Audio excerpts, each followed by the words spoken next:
Welcome back to Marketing Lab. Today we are going to discuss a topic: domain name systems. You would have heard about DNS systems and DNS servers in day-to-day life. Today we are going to talk about that. What is the relevance of it? How it is applicable to your normal day-to-day operations? Although we don't heard about it when we normally surf internet, but I'll let you know when it gets implemented at the backend operations when you surf any website. So whenever you type any name of a website, any URL on an internet browser, have you ever thought of what happened behind the scenes?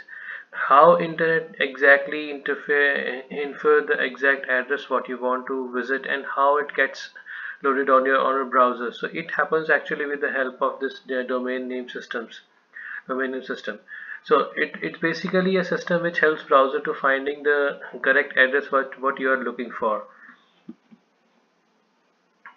It is a system which map your host name into IP address and also vice versa. So what happens actually exactly is, let us suppose you have browsed you have typed in your URL www.amazon.in.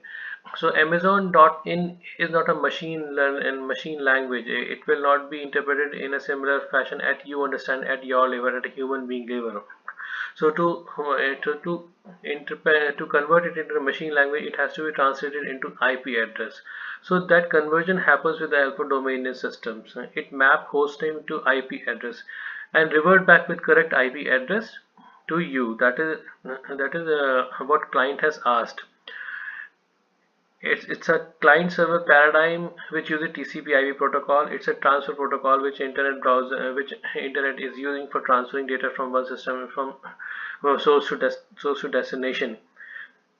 Client requester may only know URL, however IP address needs IP protocol needs IP address to respond. So because this whole internet is working on a principle of IP protocols, there's a set of rules that has to be governed if you to work on internet to pass on data from source to destination. So it needs a IP address to respond. So it will not react on your entered out this domain name.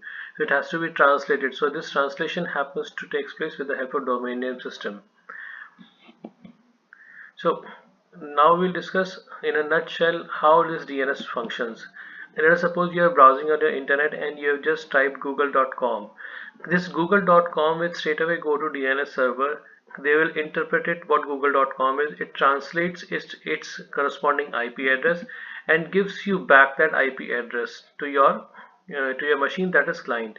Then client will simply ping this particular IP address and will reach out to Google. So Google as a site doesn't know what google.com is. It will only react only when you will provide its corresponding IP address, and from where you will get its corresponding IP address, that is a DNS server. So the function lies like that. First of all, your client, your machine, ask questions to DNS server. What is that you want to go to visit google.com.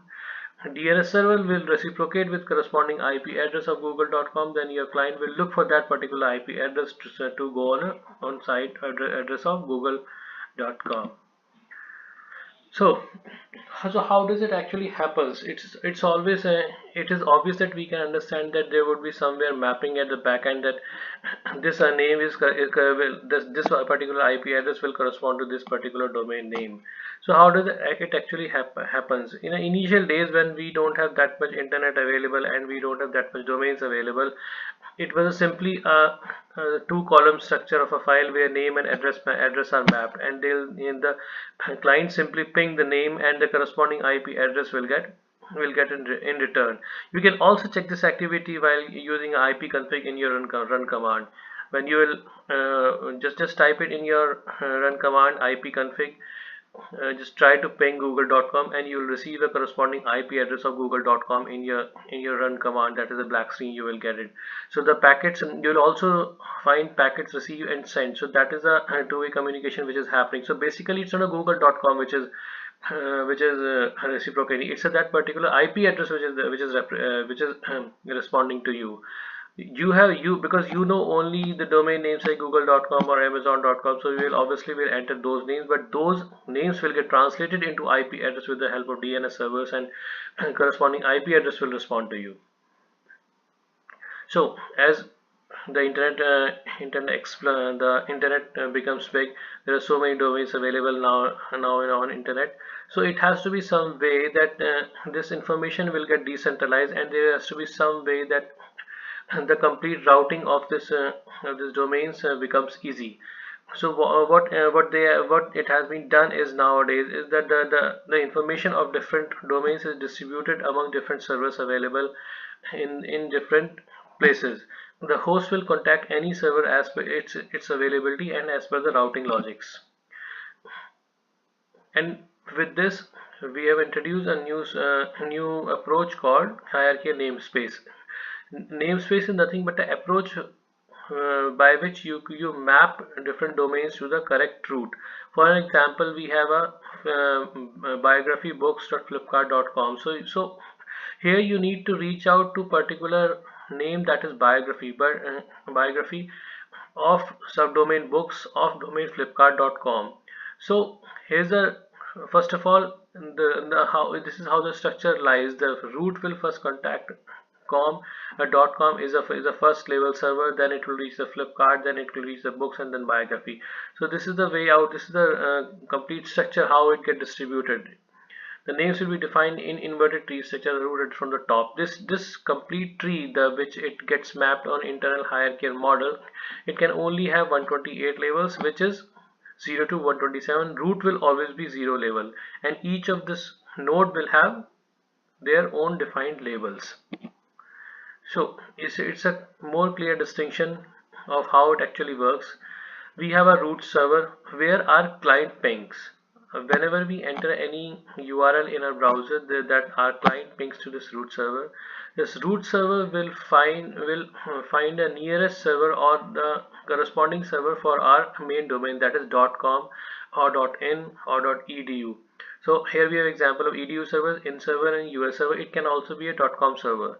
So it will reach there. That .com server or .in server will search in depth for your corresponding domain name.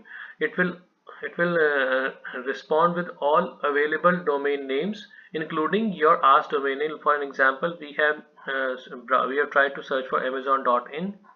So it will our root server will respond back amazon.in and along with all other domains available at its directory.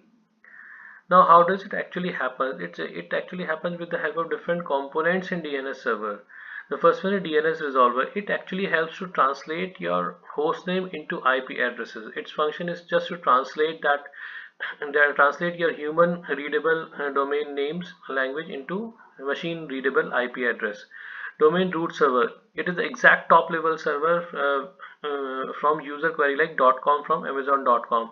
So whenever you browse like amazon.com, it will straight away go to .com server, which is a DNS root server, and DNS root server will again send it to its lower down the order servers, which are authoritative DNS servers. So there are completely 13 root servers available worldwide. I have mentioned some of the root servers like Internet System Consortium, ICA, and University of Maryland. So these are the completely 13 root servers available worldwide. Basically, all the domains available on internet world is being distributed in these 13 root servers as per the top level domain names like .com, .edu, .co, .in. So whenever you will browse any of your website, it will straight away point it to that particular domain. Like if I ask for amazon.com, it will straight away go to .com server. If I'll ask for marketinglab.co.in, it will straight away go to co.in root server. Authoritative DNS server is the last of a name server query. It takes hostname and return correct IP address. So when root server has identified which the top level domain, and it has routed our query to authoritative DNS server for corresponding domain, it will identify our exact like amazon.com, and it will provide the IP address of amazon.com to our client. or if they don't find it, it will straight away return the response NX domain, which is domain not available, but it will definitely return response. Now the DNS system has the DNS system has different type of record available. IP address, the translation of hostname into IP address is one of the record type, that is a record, which stores the hostname and its corresponding IPv4 address, the way which we have discussed just in previous slide. Similarly, it can also have multiple type of records. It is just a repository of different sort of information about a message, about a domain. So a record and a record is another type of a record which stores the IPv6 address. IPv4 and IPv6 are generally are only difference lies between the size of a message. The IPv4 address will have a 32-bit address, and if you have a large address which has a 128-bit, we have to use IPv6 address. Another record type may be a canonical name record. Sometimes what happens is you don't want to mention your correct domain name. You want to use alias instead of that. So you can make a CNAME record in your DNS, which will reciprocate in your with your actual domain name. Mail exchange record, whenever you have a domain name mail server installed set up in your for your domain name, it helps to route message coming into your correct email server with the help of this MX record. Means MX record will identify which mail server has to be used to receive an incoming message from outside client.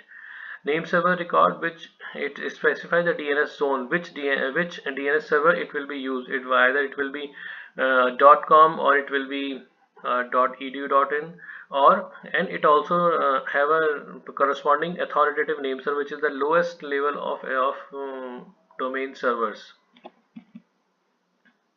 Text record, it helps to mention your information, which will be used mainly probably for your SPF framework or DKIM.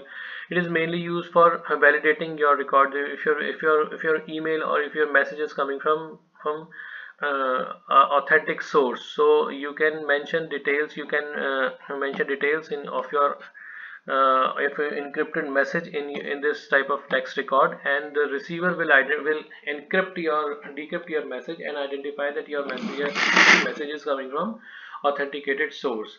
Now let's discuss how we can update these DNS record types. It is obviously, first of all we need to understand this DNS management will be done by your domain service provider, like we have a GoDaddy and we have other domain service providers. So it has to be, the management will be done from their side, but they will give you access to manage at your end as well. So we'll just go through one example of that. This is my GoDaddy site. You can just simply sign in.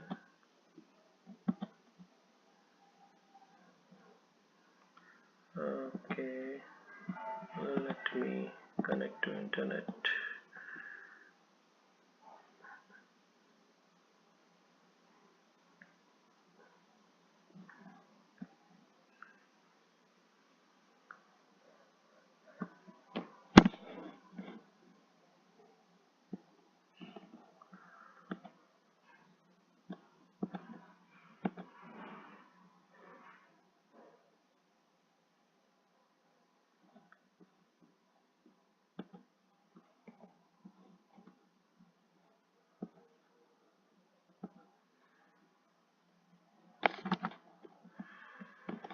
You will have to just sign in.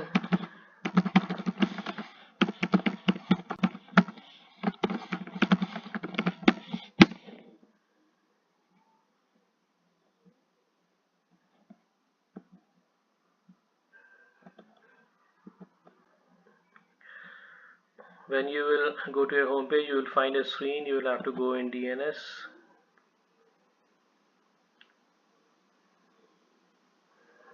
Here you will find your by default settings given by GoDaddy, your service provider.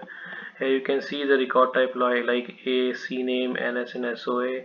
A is primarily used for this. We have already discussed. It's a root name. It's a domain name, so you can add any record type as you like. We have just clicked on this add. You'll have to select the type. For example, you want to have a mail server, so mail server for mail, you need to select MX. Host for MX will be @ because it will straight away related to your domain, and this points2 will be given to you by your service provider. So it basically and nothing but a mail server location which will be given by the IP will be given by a provider to you, and you will have to put it over here. It will just a location, and it will be designated. You have to set the priority on that. Priority is nothing but if first of all, if you will given a priority, it is a 1, so it will first try to receive an email in your priority 1 mail server. If your priority 1 mail server is not available, then it will go for your priority 2 mail server. So you can make couple or multiple mail servers in this system. For example, let's try and add one more add, like like A. It's again with the host name. You have to, and it will be given by the IP will be given by your provider. It will be any arbitrary number. It will be the IP address will be given by your provider. It will basically a domain address for your particular domain, for IP address for your particular domain. So like that you can make your multiple DNS records.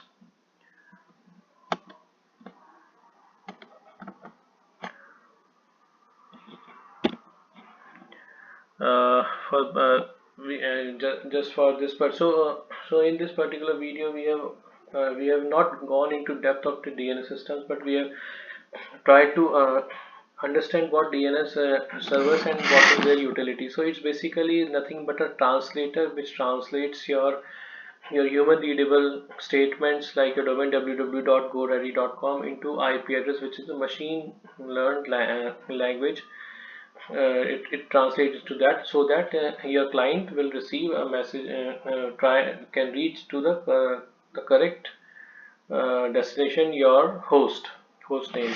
For that, it has to be set up. It has a multiple kind of records that you need to set up. Multiple records could be used to transfer information from source to destination, from your client to host. All this information resides in zone files. Basically, zone files are files which resides in root server. Root server are primarily called name servers. Name servers have so if you go back, we'll just go through once again. If you'll see this structure, the root server will have a name servers and namespace. It will have a zone files, and in zone files the complete record will be there. So basis that record, the root server will identify what is the correct IP address, or what is the correct IP address for the particular host name. So in this fashion they will identify the correct IP address and the address, and they will ping that address and will get a response back. Or you can also, I'll just try to do one more thing. Let's try to do one more thing. So we'll have this. So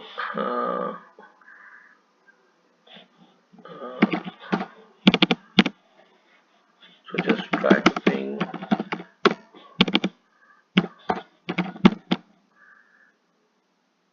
So I have just simply typed a ping google.com, and what happens, it's a request timed out, but so what will happen is, if we'll ping google.com, this